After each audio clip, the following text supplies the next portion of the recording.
What's up, everybody? This is Charlie Potter, senior team writer for BamaOnLine.com, joined as always by Tim Watts and Blake Byler here for the BOL Basketball Show. A little bit of a quiet week this week with Alabama being on its bye before what is going to be a pretty brutal stretch to end this regular SEC basketball season.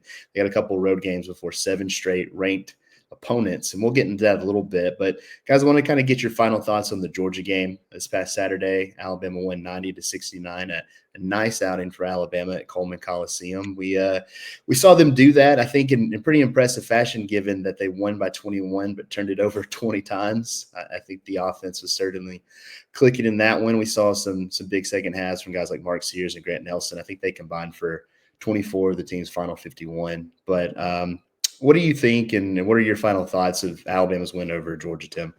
I mean, I think you touched on the first thing. I think people got to realize this is not going to be a perfect team, and most teams aren't. But when you scored 90 and turned the ball over 20 times, I know Mark had a fair amount of those, but a lot of those are him trying to facilitate the offense, which is probably what he worked on all season. Still making some nice pass, 6 assists. I was particularly happy to see Jaron kind of get off the snide. I felt he had a good game. Didn't play 20 minutes, knocked down a couple of threes. And I don't know how you're not rooting for him now when you see how hard he plays defensively, even when he struggles, because it's kind of natural when you're not scoring or not hitting, you're not fielding and you're not playing defense, but he hasn't done that. You can see the relief when he knocked down a couple of those, but I thought they shot the lights out. They crushed them on the boards, just did a tremendous job. Very active, had a lot of fun, 9 blocks, almost double-digit blocks. So I just think that was a game they felt comfortable with. Georgia sort of showed a run or two, and then Bama kind of pushed the gas. I just think that's the team they are.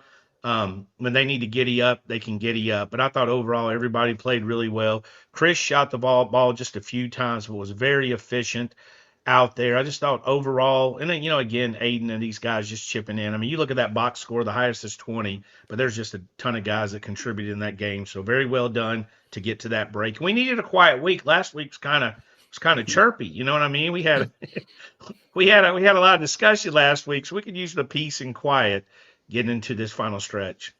Yeah, I think those 20 turnovers, you look at them, I think Mark and Grant combined for 9 of them, but 7 of those came in the first half. They really cleaned it up in the second. Nate Oats said it multiple times post-game. He wasn't happy with the first 4 minutes coming out of halftime, but I think the way Alabama finished and the way that its leaders and veteran players kind of cleaned things up in the second half was big. And I'm glad neither one of us touched on it, because I think Blake could talk the rest of the podcast about this guy, but big game for Aiden Charelle as Blake's boy. I saw him knock down a couple threes. It sucks that he missed one, or so he'd have a perfect night. But what did he end up with, Blake? 12 points off the 12, bench. Yeah, he played 20 minutes, had 7 rebounds. Big night for the big fella. Yeah, he was really good in his minutes. And it was nice to see, because he hasn't played a ton throughout this season, throughout SEC play. He's struggled with fouls, so he's had a couple of games where he's gone in and picked up 2 quick ones and hasn't really seen the floor. But he's a guy who's going to be really important, not just for this season, but for the future of this program, with Cliff Amori set to graduate at the end of this year. And so you kind of saw the potential of what Aiden Charelle can be in this system, and he is a better shooter than the numbers say.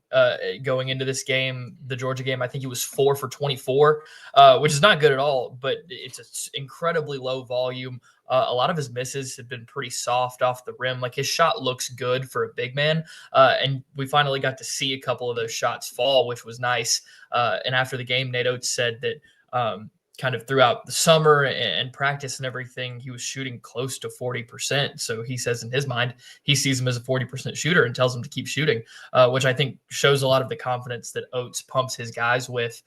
He's been good on the glass on both ends. I think he's been really good on the offensive glass. I'm pretty sure he has an offensive rebound rate pretty similar to Mo Diabate, just to tell you how effective he's been on that end of the floor. As he continues to grow defensively and gets used to playing with the 240 pounds he has size-wise, and gets used to playing against other guys that are really big, I think he can be really effective. He can even be a pretty serviceable backup this season as the season continues to go on, and you need a guy to spell Cliff and things like that. Also with this game, I thought it was great to see them actually handle a team at home without it being closer than we maybe feel like it should have been. Because the last 3 home games before this weren't all that great. There was the LSU game where they only won by 7 and Sears got benched in the second half. And then before that was the Vanderbilt game where they scored 100, but I think Vandy scored 56 points in the second half. And then before that, you had the Ole Miss game where they lost by 10, and it was the worst performance, the worst game they've played all season. So with all of those things kind of kept in mind, it was good to see them go out, score 90, hold a team under 70, win by 21. That was probably their best home performance since they beat the doors off of Oklahoma back in early January. So definitely something to build off of whenever you have some big home games going up. Tim, he's a guy we haven't really talked a lot about, but with Aiden Charelle being 6'10", 240, at least at last check, what do you make of Nate Oats giving him the green light like he has? Yeah, I think that's just Nate's system, right? Shoot it. If he thinks you can shoot it, I mean, he's not out there telling Cliff, shoot it again, on those threes. But Cliff got a ton of shots when I was watching practice with the 3. I think he trusts. Yeah, I think he trusts the guys he's trust. He's seen them in bulk, you know what I mean? Not in a game. And also there's an adjustment from practice. This guy's a freshman, true freshman. He's very young, for what he's doing. And again, his playing time is just slowly built up there, but you get a guy to shoot it. I mean, I still think that can pay. We saw it last year. Jaron shoot it, and he came up huge in that run to the Final Four. Had a massive game. So you never know when one of these guys are going to get hot. I do think Nate knows how to shuffle them in and out. I mean, LeBaron wasn't having a great game. I think he was 0 for 3 or so on his 3-point attempts. He probably had less minutes than the other guys, rotated in the guys that are hot. I think he does a brilliant job of keeping those guys out there.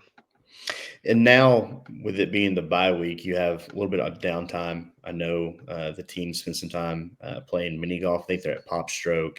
And Nate Oats was actually in Birmingham on Monday to talk to the Tip-Off Club. And, Blake, you were there.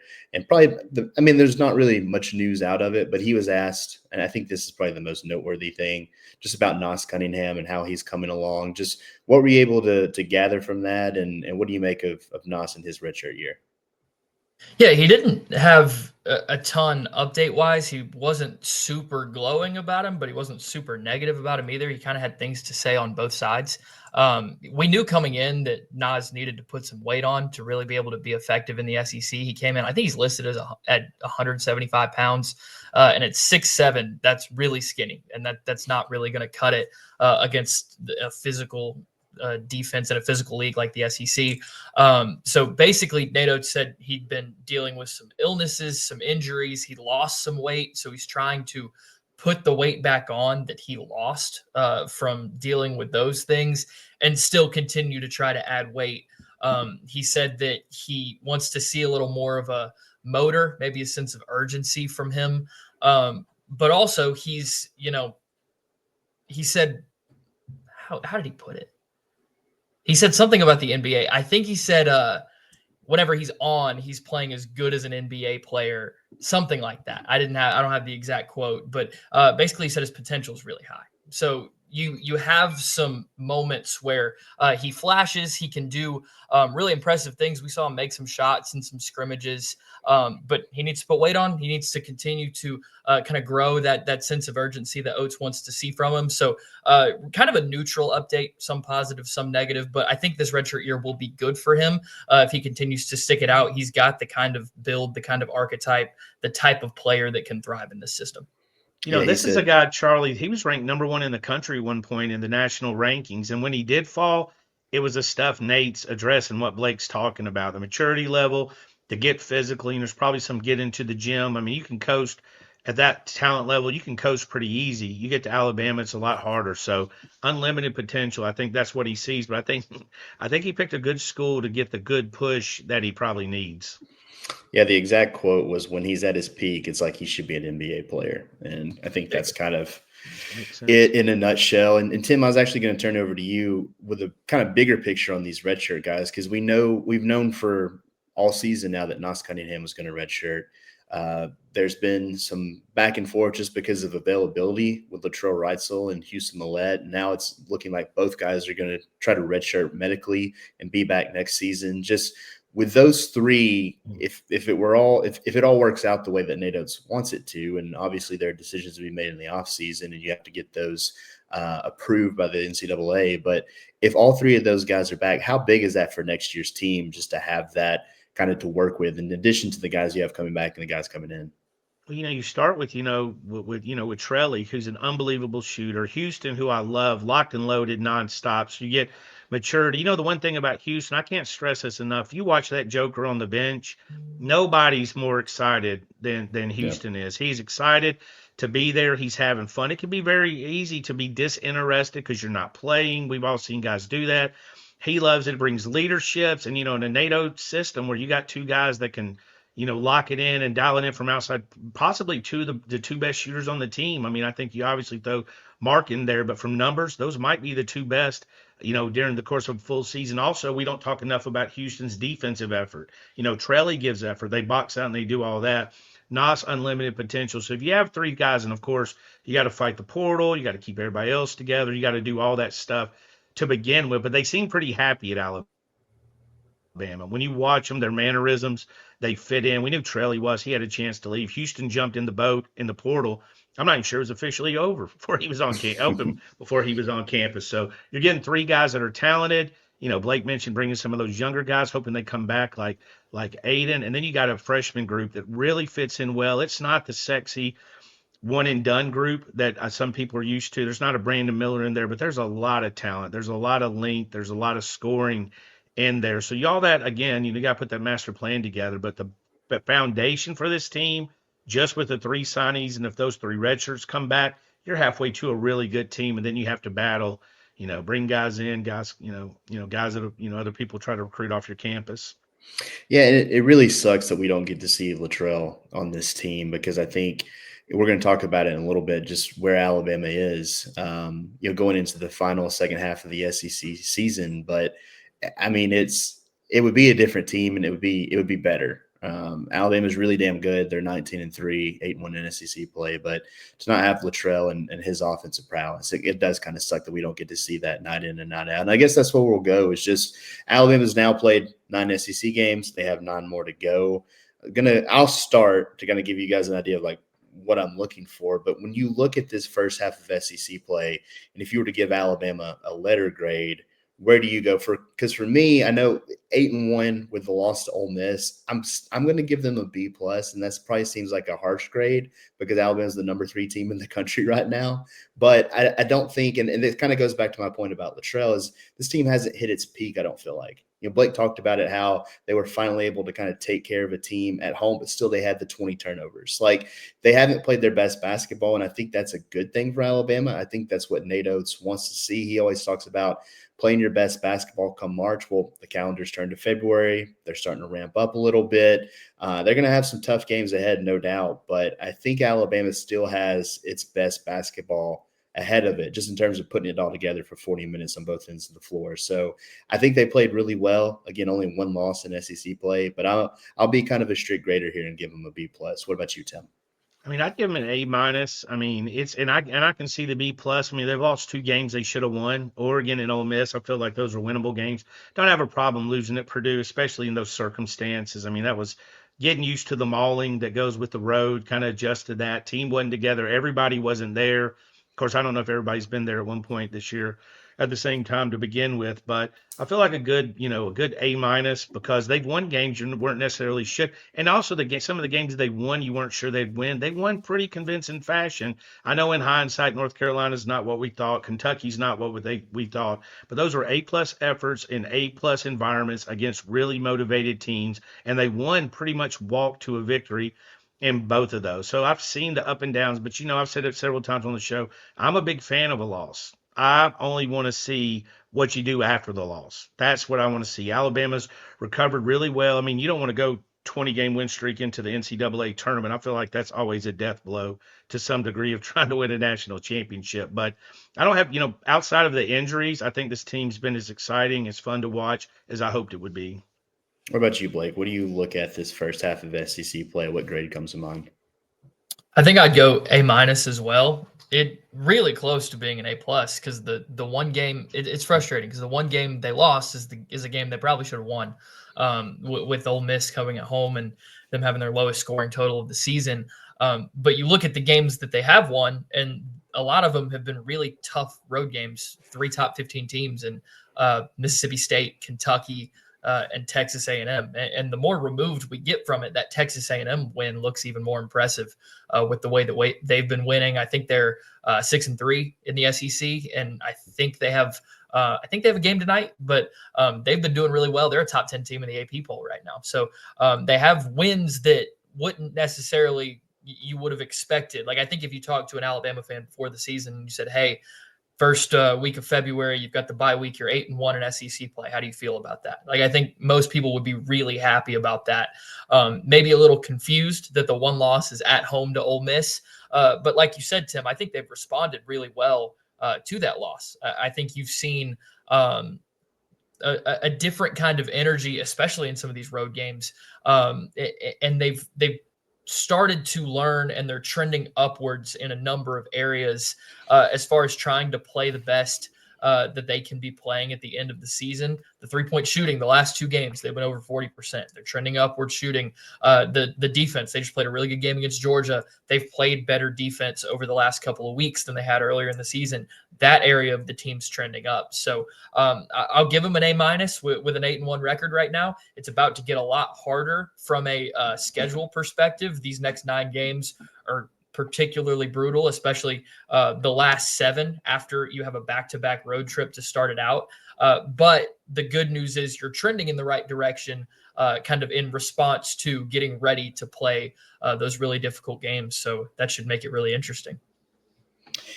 You mentioned that stretch. That's kind of what we're going to talk about next. They go on the road to Arkansas, on the road to Texas. I think they're going to stay out there. And I think Nate said they're going to watch the Super Bowl in Austin. So kind of an extended NBA road trip for them before a big home game against Auburn next Saturday. But when you look at this final stretch, Tim, 9 games, the road trip, and then just that gauntlet that Blake was talking about against 7 ranked opponents, what's the biggest area of improvement you want to see for Alabama when they gear up for this stretch run here? I think they're poised, so I like that about them. But I do think some of the turnovers, I don't mind a turnover when you're trying to facilitate, make a play. But I think some of Mark, half of Mark's, is trying to do something fantastic, driving to the basket, kicking it out through the lane where there's traffic. It's not hard to hit an arm or an elbow or somebody to reach out. I think you want to button those up. But I enjoy the loose style of play. I don't like seeing a ball bounce off a foot and go out of bounds if that kind of turnover. But I think overall they want to limit those, keep them under 20. I certainly don't think you need to be in some of these games near 20. I mean, I think you want to hover around 12 as long as it doesn't affect your overall offense. I mean, turnovers, biggest concern. And can they stay focused? Because that's what when everybody was saying big 7-game stretch, I'm like, they start out at Arkansas and at Texas. Both of those are formidable opponents. Texas is showing some signs of life. They just beat the brakes off of LSU, didn't they? I mean, like 30 points. Yeah, we know how you guys feel about LSU, though. Well, Blake was right. They just played well against Bama. Blake, you nailed it. They're terrible. I mean, we don't play them again, do we? Let me double check. But they got mauled at home on a junior day with a bunch of football recruits there. So but we've seen Kentucky. We've seen a motivated Kentucky team. We've seen a motivated Arkansas team go into Kentucky and give it to them. That wasn't a luck. They didn't have a bad streak. They kicked their butt basically 40 minutes of that game. So they've got some talent. I don't know if they'll be up as good as Alabama is. I don't know if they'll be up as much for Alabama as they were for that Kentucky game, because I imagine since they transferred, there was a lot of social media posts they saw and a lot of hatred thrown their way. But again, a talented team. But I think Alabama, just in a nutshell, has to look at this. Every game is the season. Not the end-all, be-all, but there ain't no looking ahead to, you don't want to be looking ahead to Arkansas or Texas or anybody else. Every game is an important game in a 9-straight-game stretch. You've got Auburn. You got Auburn twice, but Auburn has no losses. So even beating Auburn twice, but stumbling along the way, you can, fall right out because Auburn's looked very, very strong in their season to date. I think the turnovers, I'm in agreement there. I think that's just kind of what sticks out to me the most. And you kind of hear the poison in Nate Oats' voice when he talks about him post-game, because they've had, I think, all but 4 games this season where they've had double-digit turnovers. They've had, I think, a dozen with 14 or more. You look at the last 3 games, 14, 14, 20 against Georgia. They've had, 4 games with 19 or more. It's just, I think it's the veteran players that they have on the team when it I don't want to say it's always Mark Sears because it's not. That hasn't been the case all year. But like here late in the season when they're coming from Mark and Grant, I think that's a little concerning because you're going to have to play clean basketball in some of these games coming up. When you're on the road, you don't need to be turning the ball over 20 times, even if it is against inferior competition or a team that you should beat or whatever you want to call it. It is a situation where I think they have to clean those up, and I think down this stretch, that's the biggest area for me. What about you, Blake? Do you have something else? Do you agree? Do you feel like they don't need to improve on anything? Where do you stand? I mean, turnovers are easily the most like tangible basketball thing that they need to improve on. And I agree with what you said, Tim. Like 19, 20's too many, but like they don't have to be in the single digits. Like they can be perfectly successful in the 10 to 12 range because with how many possessions they play, like that's still a decently low turnover rate. But I'm going to go with getting healthy because Darion Reed is coming off his injury and he hasn't looked like himself the first 2 games back, and that's perfectly understandable. He missed 5 games. He's going to have to ramp back up, but LeBaron Philon's clearly not healthy either. And Nate Oats has talked about that a couple of times, really, since he tweaked that ankle in practice 2 or 3 weeks ago. He hasn't really looked like himself. And already before that, he was starting to hit kind of a freshman wall of sorts. And so I think he's been single digits most of SEC play. He's averaging like 7 points a game in SEC play, which is very different from like the 13 points he was averaging in non-conference. So it's great that Alabama has had Aiden Holloway and Chris Youngblood be able to step up with Philon not playing well and being banged up and all of that. And that goes to show you the depth that this team has. But think about how dangerous this team could be if Philon was playing like he was in the middle of non-conference play, the way he was finishing at the rim, passing the ball, taking care of the ball, defending, rebounding, hitting threes at a decent clip. He had a really good game against Kentucky, but that was really his best game of SEC play. So I think getting both of those guys back closer to 100% is really important. I think that's what this week is really good for. It's good that they got a week off in between games and perfect timing for those 2 guys to get healthy. I mean, Oates said it after Georgia.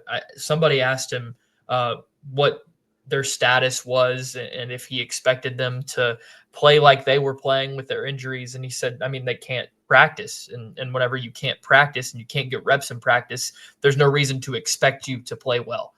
So he was like, he didn't expect them to be playing great because they hadn't been practicing. But hopefully now over this week, they've gotten to get rested, get healthy, because those 2 guys are going to be really important for this team down the stretch with the different things that they provide. When we look at these next 2 games, because we'll kind of look at them together because we won't talk again until, or at least on this, until after the Texas game. But when you look at these games at Arkansas and Texas, Tim, because they're kind of singled out ahead of this final 7 games on the schedule, but going on the road's tough. Alabama's played well on the road, but you mentioned it earlier, the way that Kentucky was able to play or Arkansas was able to play on the road at Kentucky. They're capable. They've been kind of at the bottom of the league, but they're capable. I don't know if they'll get up for another game quite like that this season, but kind of what do you expect, I guess, mostly from the Arkansas game, but this 2-game stretch here when Alabama heads west? I find it interesting that Texas and Arkansas are playing tonight, so you can get a good look at those 2 going head-to-head. I don't think most people think highly of Arkansas. I mean, Texas was a 7.5-point favorite tonight, which is big. Sort of tells you what the nation thinks. They believe that Kentucky game was an outlier, but they obviously have talent. I mean, Kentucky has talent. They're struggling. I think what we're seeing with a lot of teams in the SEC is runs. They have 5 losses. Ole Miss, after Alabama, they ran off like 4 or 5 losses out of 6 or something. We're seeing that. So one thing that's kind of separated those top 2 or 3 teams, Missouri, Florida, Alabama, and Auburn's kind of separated them as they've consistently kept those 2-game losing streaks away, losing back-to-back games. So, I mean, you want to go in. Texas, I think, is the more dangerous team. They seem to play better as a team. Arkansas is probably more talented on the surface as far as future NBA guys. Missing one of their best players, and what's his name? Who's Arkansas missing? Boogie. Not mention Boogie. It's a great nickname. Y'all call me Boogie from now on. Okay. But you're I'm gonna call missing you him. Booger. Hey, that's a very popular name on ESPN. I'm good. I'll be the booger of BOL. I'll be the booger of BOL. Boom, boom. Oh no. Edit, cut. No, Edit. this. I'm gonna cut this and put it out by itself. I bet you probably will. So I think you're looking at two teams. I mean, I think everybody in the SEC is dangerous. I think Ole Miss taught us that. I think we want to see Alabama consistently go out. And again, they've so far thrived in being the villain. They like being booed. They like the people yelling at them in the stands. I think it's a healthy motivator for them. And especially helps when you got guys that can get buckets. I mean, it's hard to Alabama to struggle too long scoring because you got Chris, you got Mark, you got Aiden all seem to be able to get a bucket at will. So, again, and them staying on the road, that's nothing new to them. They weren't even home for the first semester, right? They did semester abroad. They weren't home forever. So I think that might give them a little bit of a ride too, away from the noise and focus there. But I think every game, I mean, it's a cliche, but I think every game you got to play and you got to play hard, and they're capable of winning these next two games. When you look at this game at Arkansas, Blake, you'll be in Fayetteville, right? Like, what are you looking forward to when it comes to this matchup and seeing Cal on the other bench for the first time in red? That'll be weird. Weird to see him in person. I'm excited to hear Cal in Cal's press conferences are great. They're always pretty entertaining. But the thing with this Arkansas team is they're really talented. Like they were top 15 coming into the season for a reason. I expected them. I think most people expected them to be much better than they are. They've got a bunch of highly recruited guys that came over from Kentucky with Calipari. They've got a couple of guys that Alabama wanted. They've got dudes on this roster that can play really well, and we saw the potential that they have to play with in that Kentucky game. They haven't been great offensively, and I think that's kind of been one of their biggest issues. But then against Kentucky, they shot like 54% from three. So if you want to go on the road and win a game, that's how you do it. Do it. I think if Alabama can keep them from hitting threes at that rate, they should be in a pretty good position. I'm interested to see how full Bud Walton Arena gets. Like, I don't really have I don't really know the feel around the Arkansas fan base right now with this team. Not good.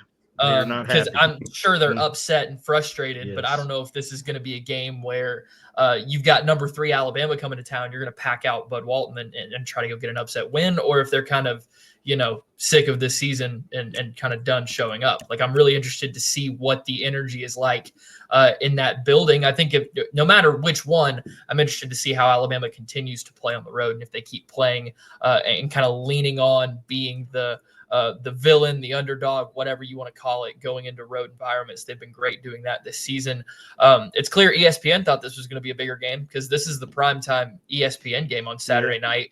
7 p.m. tip. So they clearly thought this was going to be a much bigger matchup than it actually is. But that, could still create some unique fire and energy inside the arena that'll make it a fun environment, and one that I think, as they have the rest of this season earlier that we've seen, like, they'll continue to thrive in.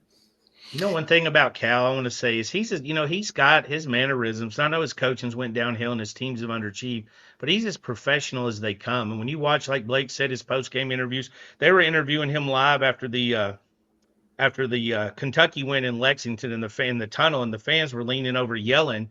And the Arkansas players started yapping back, and he's like, "Hey, go to the locker!" right in the middle of the interview. Like, get the hell out of here! He's got that like grandfather or godfather type vibe to him. Very professional. Be a cordial welcome when he gets there. That's one thing I do appreciate about Cal's team. Not get the frustration with the Kentucky fans, the Arkansas fans when he was there, but I do think he needs a shout out because he's not, in the SEC, we got a few that'll put you in a headlock. Alabama's got a coach that'll, thump you in the throat if you get out of line. But Cal's got that professional, laid back vibe. Kind of reminds me of Saban when he does interviews, down 30, up 30. He's pretty much the same guy. It does suck that Bob Holt, the late reporter for the Arkansas Democrat-Gazette, doesn't get to cover this team or that game in Lexington. That is kind of a bummer. But, yeah, should be an interesting one. And I think what you said, Tim, this Arkansas-Texas game on Wednesday night, if Arkansas wins that game, I think that Saturday could be more entertaining for Blake. in Fayetteville. So any final thoughts, guys? Any recommendations? Any talk on how Ryan Grubb affects this basketball season? The Luka trade, anything you guys want to put Will out we there? see Ryan Grubb at a basketball game down this last couple Hey, of I'm so irritated, dude. I am telling you, like I told, like when everything went down, the junior day was done. We'd had such a hectic month. Kalen DeBoer was traveling around like Taylor Swift on a tour. He was everywhere. It was crazy.